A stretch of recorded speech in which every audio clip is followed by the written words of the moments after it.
Fala pessoal, tudo bem com vocês? Meu nome é Francisco de Assis Júnior, sou cirurgião dentista e também sou acadêmico de medicina. E uma das áreas de interesse minha na medicina é a endocrinologia, que é o estudo dos hormônios, das glândulas do nosso corpo. Então, como é a minha área de estudo, que eu sou apaixonado por estudar esses assuntos, eu decidi falar sobre o Ozempic, que é o famoso medicamento que está fazendo as pessoas emagrecerem. O que é que eu vou explicar para vocês?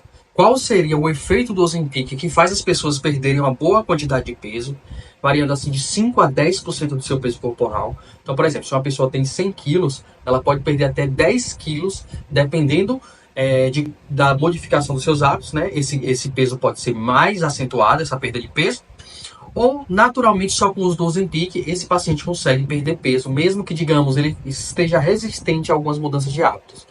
Então eu vou explicar para vocês qual seria o mecanismo de ação do Ozempic, que na verdade é uma substância chamada semaglutida, que é um peptídeo, né, um hormônio análogo ao GLP-1. O que seria isso? GLP-1 é um hormônio semelhante ao glucagon, que seria outro hormônio nosso. Mas eu vou explicar tudo para vocês para não ficar confuso, certo? Então essa semaglutida, ela sofreu algumas modificações para tornar esse análogo ao GLP-1, ou seja, um parecido com o GLP-1, mais resistente à degradação. Então a gente tem uma enzima chamada DPP4 e essa enzima degrada esse GLP-1. Então houve uma modificação nesse GLP-1, né, da semaglutida, que faz com que ele sofra menor a degradação dessa DPP4, aumentando o tempo meia-vida dele, ou seja, o tempo que ele ficaria ativo no nosso corpo. Outra questão também é que ele tem uma semelhança muito próxima do nosso hormônio, né, do que a gente produz, do GLP-1 que a gente produz. Então é cerca de 98% de semelhança com o hormônio que a gente produz. O tempo de meia-vida, para vocês terem ideia, do nosso GLP-1 são alguns minutos. Já da semaglutida, como houve modificação na sua forma molecular, esse tempo pode ser até de 96 horas que esse GLP-1 fica ativo. Mas qual seria a ação desse GLP-1 que faz a gente perder peso? Vou falar para vocês, mas antes disso eu vou pedir para vocês se inscreverem no meu canal para não perder mais nenhum conteúdo a partir de hoje. Só tem conteúdo relevante e interessante que vocês vão gostar de permanecer por aqui. E curte esse vídeo se você acha que é um vídeo relevante e interessante que mais pessoas têm que saber sobre esse assunto, tá certo? E agora vamos às informações. Como eu já falei na introdução desse vídeo, gente, a semaglutida, o famoso Ozempic, o Ozempic é o nome comercial, certo? E a semaglutida é a substância que está presente nesse medicamento de nome Ozempic. Como eu expliquei para vocês, a semaglutida é um análogo ao GLP-1 resistente à degradação realizada pela enzima DPP4. Então, análogo seria que ele é semelhante. É como se fosse um irmão gêmeo do GLP-1. Porém, essa semelhança não é tão perfeita, é de 98%, e ele sofreu uma modificação para se tornar mais resistente à degradação sofrida pela DPP4, uma enzima nossa que faz a degradação desse GLP-1, justamente pelos nossos mecanismos, né, de feedback, de controle, de regulação. Então, como ele se torna mais resistente, o tempo meia-vida dele passou de minutos para horas, justamente por essa alteração sofrida. Mas qual seria a ação do GLP-1? O nosso GLP-1 natural, o que é que acontece? Quando a gente se alimenta com carboidratos, vou dar exemplo para vocês do que são carboidratos. Pão, arroz, macarrão, frutas, açúcar, digamos, refrigerante, tudo isso tem carboidratos. E a gente começa a digestão dos carboidratos na nossa boca, através de uma enzima chamada amilase salivar, que é secretada pelas nossas glândulas salivares. Então essa amilase salivar começa a quebrar os carboidratos. Então a gente engole, né, esses alimentos, e no estômago não há digestão de carboidratos. No estômago, que é a próxima etapa depois que a gente engole, né, ele passa pelo garganta, esôfago e vai para o nosso estômago, que está mais ou menos nessa região. No estômago, normalmente não há digestão de carboidratos. No nosso estômago, há a digestão das proteínas. O que são proteínas? Carne, frango, ovos, leite, whey. Isso são whey protein, né? Isso são proteínas. E no nosso estômago, existe uma enzima chamada pepsina que começa a quebrar as proteínas, certo? E os carboidratos ficam lá esperando a hora do próximo estágio da digestão, que é quando eles chegam no intestino. No intestino, quando os carboidratos chegam, vai haver a liberação do GLP-1, que eu tanto falei para vocês na introdução desse vídeo. Então, o GLP-1 e o GIP são peptídeos e hormônios que, para vocês terem ideia, a diferença de peptídeo e hormônio é mais ou menos o tamanho, né? Por exemplo, um peptídeo pode ter até 100 aminoácidos. Já o hormônio tem mais do que 100. Essa seria basicamente a diferença, certo? Então, por exemplo, no intestino, quando chegam esses carboidratos, o intestino libera o GLP-1 e o GIP. E esse GLP-1 e GIP vão agir em algumas áreas do nosso corpo. Por exemplo, vamos falar primeiro do GLP-1. O GLP-1 vai lá nas células beta do pâncreas. O pâncreas é um órgão em forma de sapato que fica atrás do nosso estômago, também nessa região.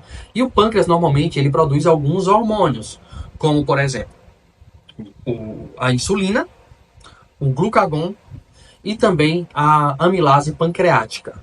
E eu vou explicar para vocês o que cada um desses faz. A insulina é um hormônio secretado pelo nosso pâncreas, que o que é que faz essa insulina? A insulina pega o carboidrato, né? A fase final do carboidrato é formar glicose. E a glicose serve como fonte de energia para a gente. Então a glicose serve para nossas células produzirem energia e desempenharem suas funções. A gente tem diversas células no nosso corpo.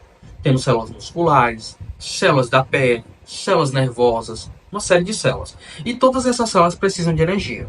Então a energia para essas células é a glicose.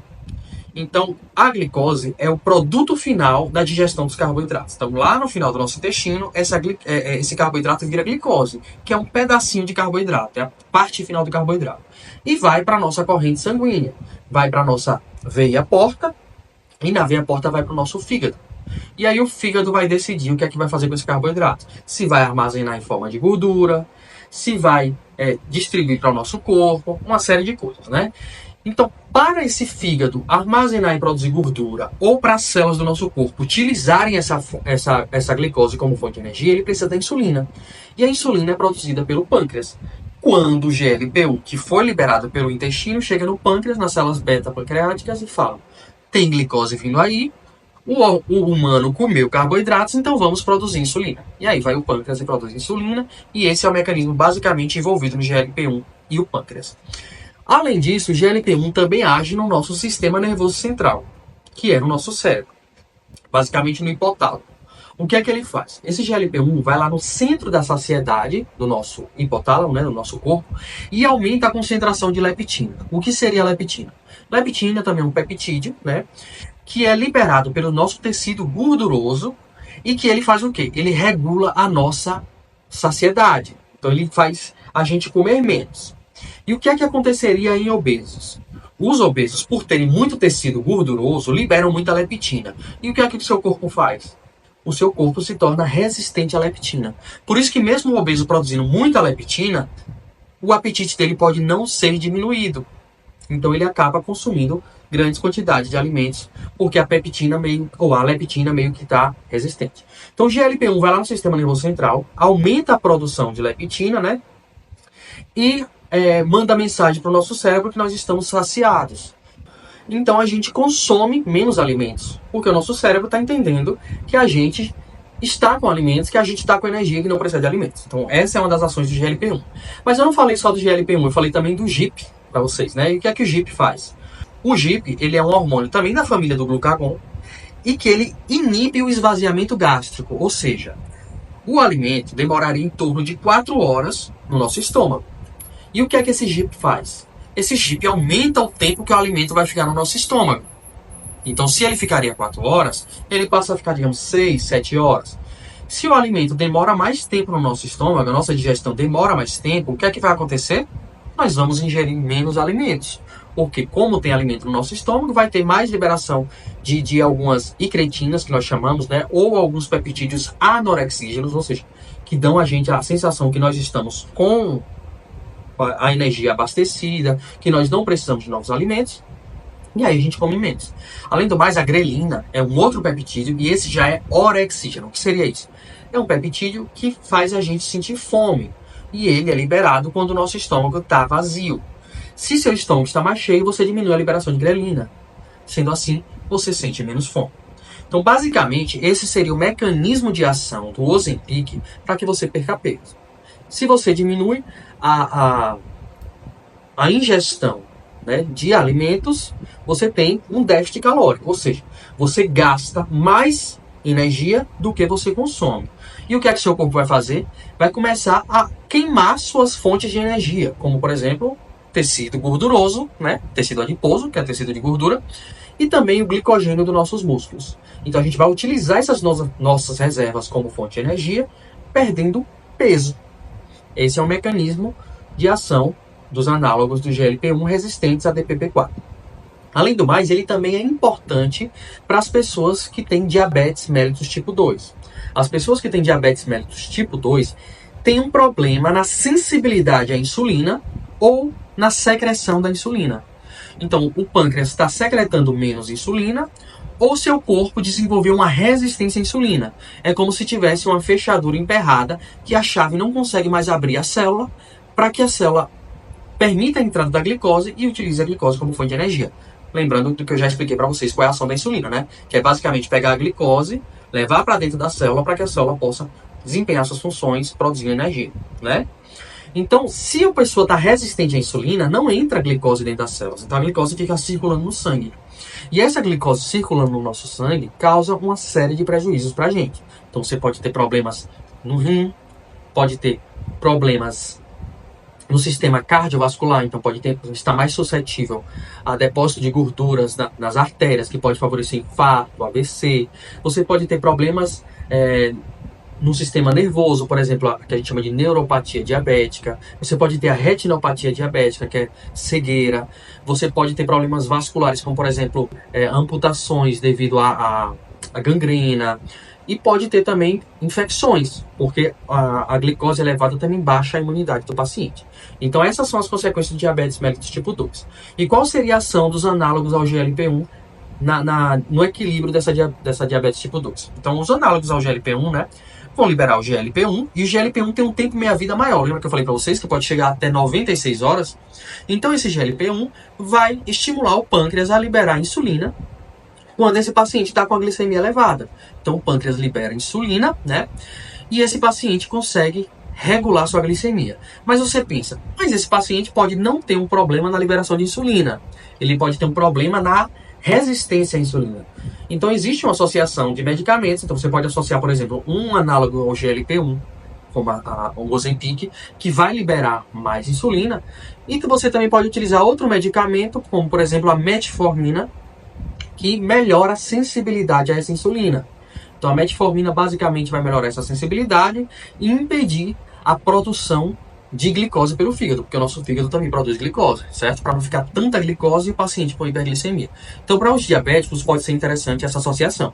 Agora um alerta, gente, quando você associa medicamentos que aumentam sua insulina e que melhoram a sensibilidade à insulina, esse paciente pode ter hipoglicemia. Então precisa de acompanhamento médico sempre para fazer qualquer uso de medicamentos, certo?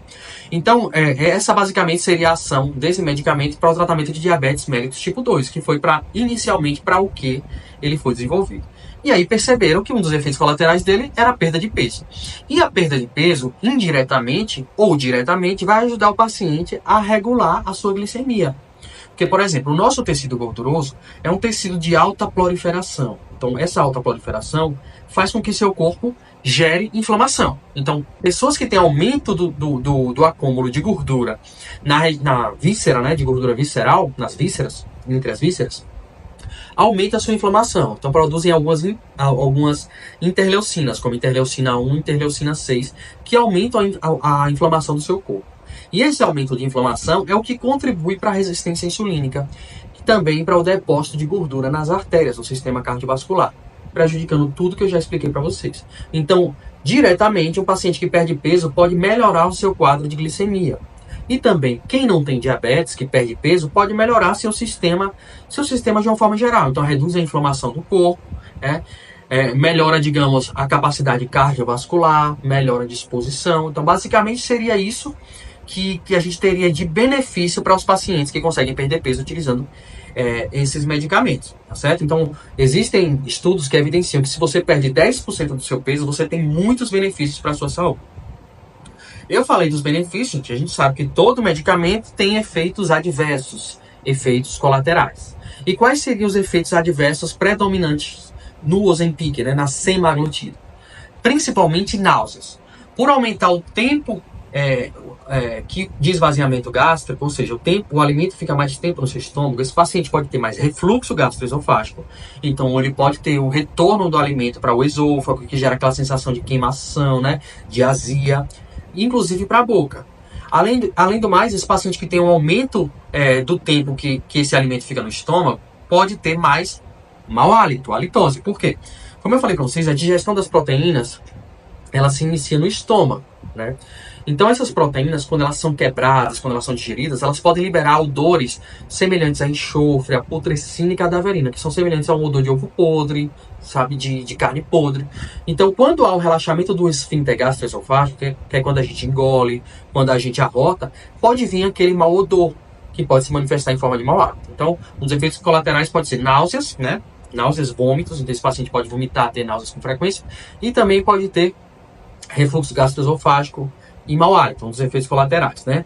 Existem outras contraindicações para o uso de Ozempic, como por exemplo, quem já teve pancreatite aguda. Por quê? Pancreatite, tudo que termina com it significa inflamação. Então, pancreatite é a inflamação do pâncreas, que é o órgão que eu expliquei para vocês, que produz alguns hormônios como glucagon, insulina e amilase pancreática. E essa pancreatite, ela pode ser grave, né? Porque pode destruir o pâncreas com uma rapidez maior, e esse pâncreas, a gente não consegue sobreviver sem o pâncreas, né? Porque o pâncreas produz hormônios necessários para a nossa sobrevivência, para a nossa digestão, para todo o funcionamento do nosso corpo. Então, pessoas que já tiveram pancreatite aguda, existe uma contraindicação, né, relativa para o uso desse medicamento. E outras pessoas que tiveram carcinoma medular da tireoide, ou seja, é um tipo de câncer de tireoide que eles perceberam em ratos, né, em camundongos de laboratório, né, que pode predispor esse paciente a desenvolver, né, se tem um histórico familiar de carcinoma medular de tireoide, pode predispor esse paciente a induzir esse carcinoma medular de tireoide. Então essas seriam algumas contraindicações, né, relativas do uso do Ozempic, certo? Além do mais, os pacientes que utilizam o Ozempic podem ter mais facilidade a ter alguma doença inflamatória intestinal.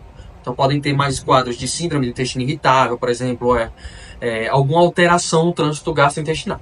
Por isso que todo medicamento, gente, deve ser prescrito, orientado e controlado pelo profissional de saúde, né? No caso do Ozempic, principalmente os endocrinologistas, tá certo? Ele é um medicamento moderno, que tem bastante benefícios, mas que a gente não deve, digamos, endeusar um medicamento ou tratar um medicamento como a solução dos nossos problemas sem orientação médica, tá certo? Então, basicamente, essa é a ação do Ozempic. A administração dele é subcutânea, ou seja, é uma agulha que é administrada abaixo da pele, e essa absorção vai sendo gradual, né, pelo seu corpo, e como ele é resistente a DPP-4, ele tem maior tempo de duração, então em torno de 96 horas. Por isso que para o diabetes mellitus tipo 2, normalmente a administração é semanal, certo?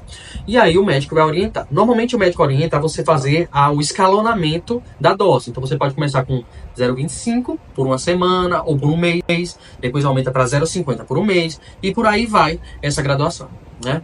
Outra questão, gente, é que esse medicamento para tratar a obesidade, normalmente são em doses maiores, de até 2,4 miligramas por semana. Você tem ideia? Então, é quase 3 vezes mais do que se usa para o tratamento de diabetes. Por isso que deve ser orientado por um médico. Normalmente o médico pode prescrever também, gente, alguns medicamentos para manejar os efeitos colaterais desse medicamento, do Ozempic, análogo ao GLP-1, né, resistente a DPP-4. Então pode ser, por exemplo, medicamentos para diminuir a náuseas e vômitos, pode ser também medicamentos que protegem contra o refluxo gastroesofágico, entre outras coisas. E um efeito colateral que você pode sentir quando inicia o tratamento com o Ozempic é um cansaço, uma indisposição, né, exacerbada, até que você consiga se ajustar ao novo funcionamento do seu corpo, né? Além do mais, esses pacientes podem sentir uma leve, digamos, desânimo, uma tristeza, uma melancolia temporária que vai melhorar com o tempo que você está usando esse medicamento, certo? Então, basicamente, esses são os efeitos do Ozempic, e muitas pessoas voltam a ganhar peso quando param de usar ele.